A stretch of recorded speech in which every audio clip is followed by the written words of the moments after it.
This is the Family Sports Podcast, bringing you the hottest topics surrounding the NFL. Welcome back to another edition of the Family Sports Podcast. In today's episode, we are going to be breaking down ESPN contributor, former NFL player Booger Mcfarland's take on 49ers QB Trey Lance. Now, looking at this article, starting off says Booger Mcfarland offers confusing take on Trey Lance, says he's terribly concerned for 49ers QB. The 49ers traded up to get Lance in the 2021 NFL Draft, firmly entrenching him as passer of the future in the Bay Area. Mcfarland, though, has already seen enough to judge. We're going to get into the film, by the way. On Monday, the ESPN analyst said he's the most concerned for the soon-to-be sophomore passer out of any of the rookie QBs in the 2021 NFL Draft, and says it's time for Lance to crap or get off the pot. Whoo, man, that's some pretty harsh words right there. Ain't that right, ladies and gentlemen? All right, let's go ahead and roll the film, shall we? And we'll break it down after we go through the entire video bit by bit, see what we agree and what we disagree on this particular take by no other than Booger Mcfarland. Let's go. Well, he doesn't really have a choice because by all accounts, Jimmy Garoppolo is going to be gone. You spend the amount of picks they spent to get Trey Lance. He's got to get out there. He's got to crap or get off the pot at some point, and so you may as well put him out there. I just know this. Of all the rookie quarterbacks I know that make you laugh, Phil. Of all the rookie quarterbacks last year, I am the most concerned about Trey Lance, and that includes Justin Fields. I just think from an injury standpoint, he didn't prove he could stay healthy. From a quarterbacking standpoint, I didn't see enough to say, you know what, we can build around X, Y, Z.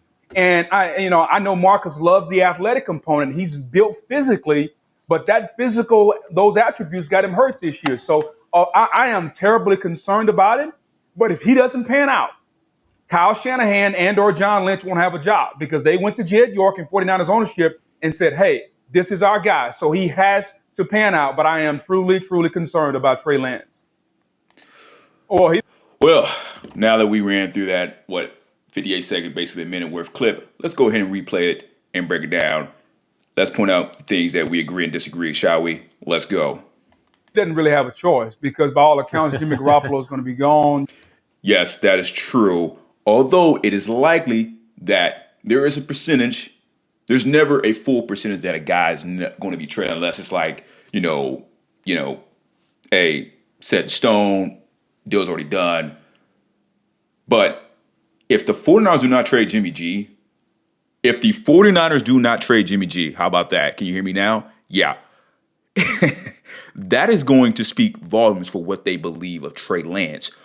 More so of, and I hate to do this because what you're going to do, you're going to accuse me of putting Jimmy G in the same category as this first ballot Hall of Famer, Aaron Rodgers, to Jordan Love and what the Packers organization thinks of Jordan Love, that is. If the 49ers for some reason do not move off of Jimmy G prior to the 2022 NFL season, that's going to speak volumes of what they, Kyle Shanahan, John Lynch, and the entire organization of the San Francisco 49ers think of Trey Lance. Now,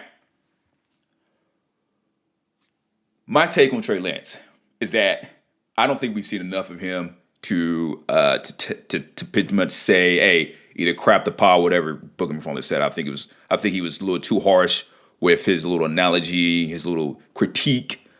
But I do think it was they overpaid for a quarterback such as Trey Lance that I believe would have still been there at the 12th overall pick. And we're going to get into what all they did just to get to the third spot in the NFL draft in just a second. You spend the amount of picks they spent to get Trey Lance. He's got to get out there. He's got to crap or get off the pot at some point. There you go. Crap or get off the pot. Thank you. So back to his point about how they spent a lot of picks to get up to pretty much essentially grab Trey Lance. So prior to the 2021 NFL draft, right, they had the 12th overall pick. They had one first-round pick for this year's draft and one first-round pick for 2023. They also had a 2022 third-round compensatory pick. And guess what the 49ers did? They traded that 12th overall pick away They traded their 2022 third round compensatory pick. They traded their first round draft pick for this year and next year to move up 9 spots to select Trey Lance overall. Now, I was of the belief that, hey, if they do select a quarterback, they should select Mac Jones.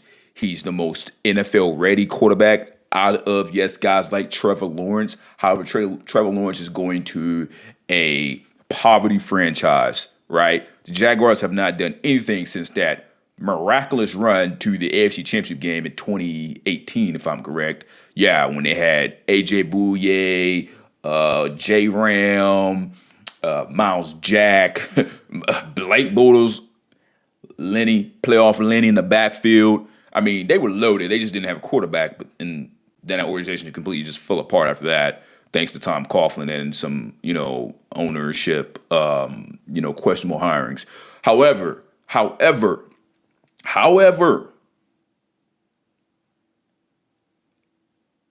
Mac Jones, Trevor Lawrence were the most NFL-ready quarterbacks.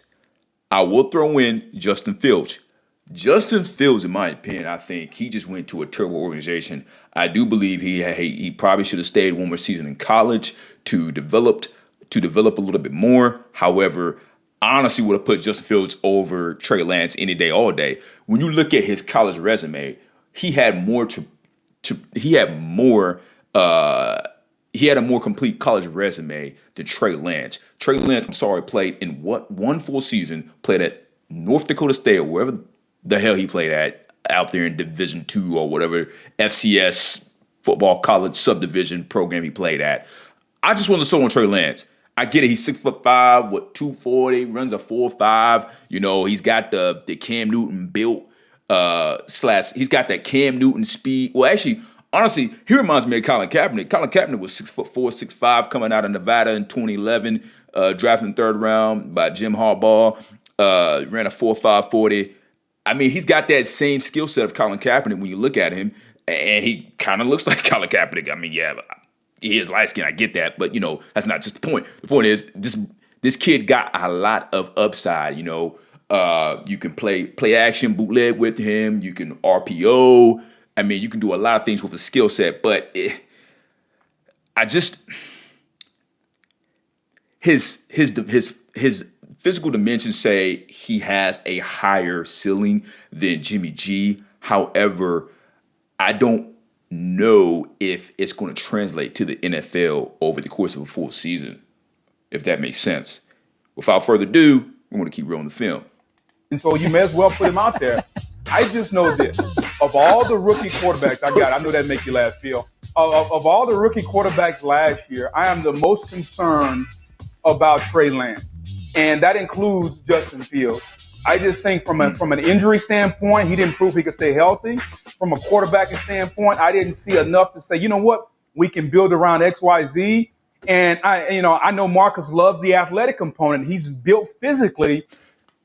Again, a lot of the former players are looking at this guy like, damn, man, he's another Colin Kaepernick.